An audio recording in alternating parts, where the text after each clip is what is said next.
Jennifer, doesn't it seem like I only have my perspective as a dude, but as a woman, does it seem like this stuff happened fast? Hey, I'm only 42 years old. I'm not ancient, and life was really normal for most of my life. And now there are dudes with penises and women swimming. And I don't understand. When doesn't this seem like it happened instantly? It does until you look back. And I wrote a piece actually in the Epoch Times entitled Save the Tomboys, How Decades of Liberal Sexual Ideology is Erasing Women. And so if you trace it back, it's not the first wave feminist movement. Obviously, that was a worthwhile pursuit to allow women to vote, to make sure we weren't defined as property anymore of our husbands. But it was really that third wave feminism that no longer celebrated women for being women and our unique capabilities and being mothers and wives and having the ability to go in the workforce. But it really, Harvey Mansfield wrote this book called Manliness, and he talks about it went from this desire to protect women and to stand up for what women can bring to the table to this desire to that women can be anything, right? There are no boundaries for women anymore. We can be anything and even nothing. That our actual thing that makes us feminine is worth nothing anymore. We can have sex like a man. We can work like a man. So it's this kind of progressive ideology of there are no boundaries. There is no truth. I just saw a Twitter post of Catherine Mayer, I think her name is, the new CEO of NPR, saying something about there are many truths. And well, there's not many truths. There is one truth, and then there are personal experiences and personal stories. And I am now probably fulfilling every stereotype of a single woman with my cat in the background. Sorry. No, I knew that was going to happen. Your cat you just stay where you are. Your cat is more than welcome to join the broadcast, and if it has anything to add, it is welcome to do so. You know what? Actually, let me ask you your story, because you're kind of a convert to this way of thinking over the last few years. Give us your story. Yeah, I grew up pretty conservative in a small town in kind of blue collar Pennsylvania. Everybody knows it because of The Office. I grew up in Scranton. My grandfather was a coal miner, and my dad was kind of a star football player at Penn State and went into insurance. Very typical middle class, maybe upper middle class at that point. Like, we'd probably be considered poor at this point, and pretty much upper middle class, good public school education. And there was definitely a focus to achieve and to do well. And I played varsity tennis. I was a dancer. Went on to a very conservative school in the South, in Virginia. But I think part of me was kind of on this active pursuit of fulfillment. Like, I was seeking something and I wasn't finding it in the outside world, but I kept going there for it. And I rebelled a little bit. If the things that my parents were telling me were true, I think I wanted to find those things out for myself. I didn't want to just take anybody's word for it. And so I felt very constrained kind of by this potentially, I guess we want to say, conservative. It felt very binding, right? We talk about boundaries, but this to me at that time felt very binding. And do this, I was ready to go to law school. That's what I thought I wanted to do. My actual undergrad is in public policy. I worked in DC for a summer and I said, no, thank you.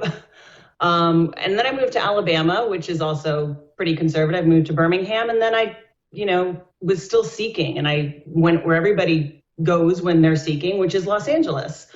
And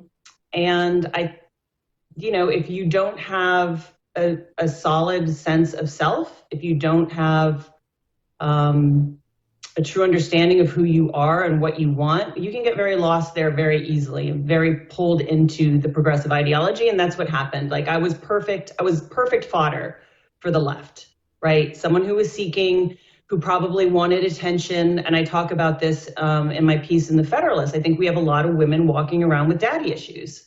I think women want to be adored. They want to be loved. They have this nurturing quality. They have this empathetic quality that can be taken advantage of by the left.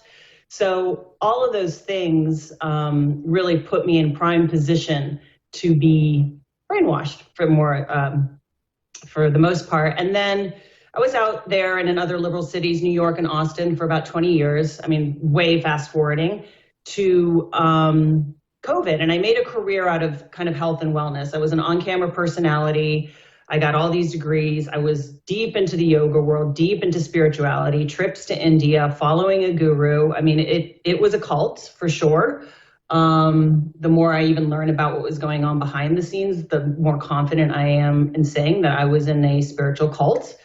And I kind of started coming out of that right before COVID. And then COVID hit. And something just did not feel right. Like, for all I knew about health and nutrition, and particularly when we started to see the data and who was dying, it just didn't feel right to me. The red flag really went off when people started rushing to the store for toilet paper. And I'm like, what? This is just illogical. What the heck is going on? And you're telling me, at the time I lived in Topanga Canyon, which is just this beautiful enclave in Los Angeles near Malibu in the mountains. And you're telling me I can't go to the beach? I mean, you saw, I'm sure, there were surfers that got pulled out of the water and arrested. And I saw people jumping to the other side of the street with masks on. And that just, like, red flags went off. I think all the training I had, you know, what I say is my conservative upbringing probably saved me, right? So logic finally started to kick in again.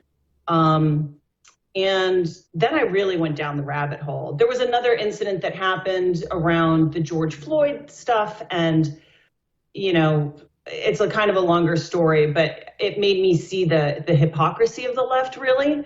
And it around the whole Black Lives Matter thing and where people were getting their information and how biased they were about it. And Candace Owens has a part in that story, you know, so that was interesting. And I had no idea who she was when I first heard her. But so I you know, we were in lockdowns and I took a lot of hikes around my neighborhood because that's pretty much all I can do. And I was listening to Joe Rogan podcast and Jordan Peterson podcasts. And then I just started to kind of wake up, like a lot of people, I think. I think COVID in a way was somewhat of a blessing for people. For a lot of parents, they saw what was happening in schools. For some people kind of living in this la la land of rainbows and unicorns out in Los Angeles, that everything is not rainbows and unicorns. And then I kind of decided, you know, I'm really interested in truth. I think I always have been. I think that's ultimately what led me to seek things. And what I was doing in my career prior didn't feel meaningful enough anymore. And I know I've helped a lot of people. I've had a lot of people reach out to me and compliment me on my work, and I've helped them, and that was great. But I think I had reached the point in my career where I'd done everything I was going to do. And there was something going on here that was bigger. And I decided to go back to get my master's in public policy at Pepperdine University, which was right up the street from me, which was very convenient. And that program, what we had to read, the great books we had to read, right? It was like a great books program. So Aristotle, a book by Matthew Crawford was really wonderful. And I kind of gobbled his stuff up. And reading and listening and having conversations with people. And then I came to realize, like, wow, this side of the aisle is a lot more fun, first of all. And I'm back in reality and I can laugh again. And not everything has to be so serious and I don't have to save the world. And along with that, I went back to Christianity. So it was like all of these things, like that weight, that burden that Jesus took off my shoulders of needing to be the savior of the world. Because someone already did that. I mean, it was just a massive transformation. And what I want to emphasize about that is that, like, I think right now, this goes beyond what we're seeing now, goes beyond kind of Marxist ideology. It goes beyond the woke mind virus. I think there's a deep spiritual sickness, and that's in the heart. And no amount of logic, this is where I think conservatives sometimes miss the boat. There's no amount of logic that's going to appeal somebody that is to change their mind that is spiritually sick. You you can have these wake-up calls. I think COVID was one of them, but I just think we are ill right now, and it's a deep illness, and it's beyond, like I said, this mind virus, although that plays a part of it. Yeah. No, I 100% agree with you. We're dealing with good and evil, not Republicans and Democrats. And there's just so much, there's something so much bigger and deeper going on here that's well beyond you and well beyond me. But I love your story, Jennifer. You come back and join me soon. I'm out of time, or else I'd keep you here.